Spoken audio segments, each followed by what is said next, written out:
Alright, welcome. This is going to be a new feature I'm trying to add to my channel called the Axis and Allies Combat Lab. Basically, I'm going to talk about different tricks and maybe hacks that I've learned from playing against Platinum players. Do Platinum players have better strategy than the rest of us? Yes, they do. But also one of the things that makes them play really good is that they know the game mechanics and they take advantage of the game mechanics to give them an advantage. So, with that, let's get right into this episode of the Combat Lab. On this episode of the Axis and Allies Combat Lab, I'm going over a concept I call the impossible attack. This maneuver is related to the carrier drop in a way, since both extend the range of attacking fighters to allow for attacks that don't seem possible at first glance. This scenario actually happened to me in a recent game, but lucky for me, my opponent missed it. A couple of viewers noticed it and commented on it, which led me to make this video, since I think it's likely to come up again.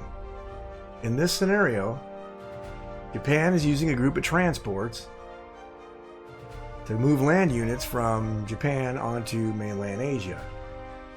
A USA fleet moves within striking distance of mainland Japan, which causes the Axis player to move the Japanese fleet into C-Zone 60 to protect Japan. The transports are left unprotected in C-Zone 61 since the Allied player has no bombers in range of 61. There are USA planes in range of 61, but they can't attack because they don't have an available landing spot. The USA carrier that's in 57 could move into a position to catch the attacking fighters, but right now it's blocked by the fleet in C-Zone 60. If the USA fleet could wipe out the Japanese fleet, then the USA would have a carrier in range to catch the attacking fighters. The only problem is the USA fleet in 57 is not strong enough to wipe the Japanese fleet in C-Zone 60. So the Allied carrier can't get in a position to catch the attacking fighters. If you click on the available USA fighters during the combat move phase, which is what we're on, you can see that C-Zone 61 is not highlighted in red. It's not available for attack. So the transports cannot be attacked by the fighter that's in India or either of the fighters that are in C-Zone 57 with the accompanying United States fleet. So here's where the impossible attack comes into play. The game mechanics allow you to make attack moves in which you can think ahead to non-combat phase moves or mobilization phase moves.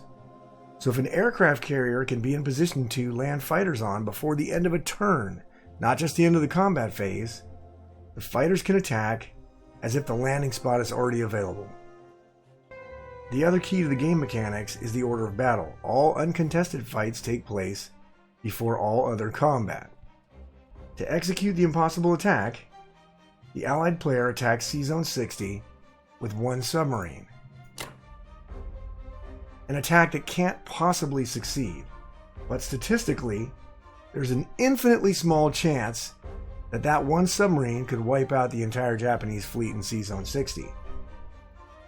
This tiny statistical chance allows the Allied player to plan ahead for the USA aircraft carrier to be able to move into range of the fighter or fighters attacking 61. So after attacking the Japanese fleet with a sub, when we click on the fighters we clicked on a minute ago, now C-Zone 61 is highlighted in red, indicating that either the fighter in India or one or more of the fighters in C-Zone 57 can now attack C-Zone 61. So let's go ahead and do it. We'll use one fighter to attack C-Zone 61.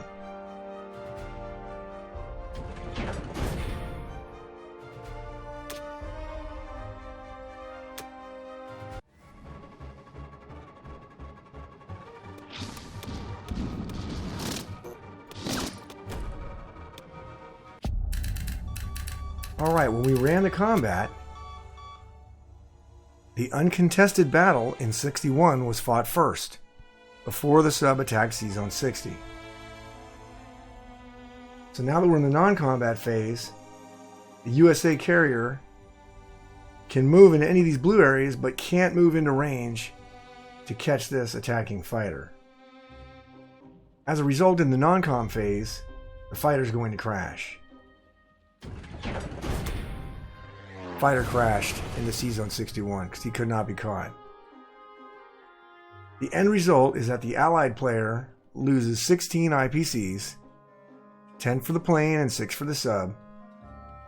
The Axis player loses 28 IPCs, which by itself would be a good trade, but the bigger impact is that the Japanese player is delayed 2 turns from bringing more land units onto mainland Asia, which slows the Japanese push towards Moscow or towards India.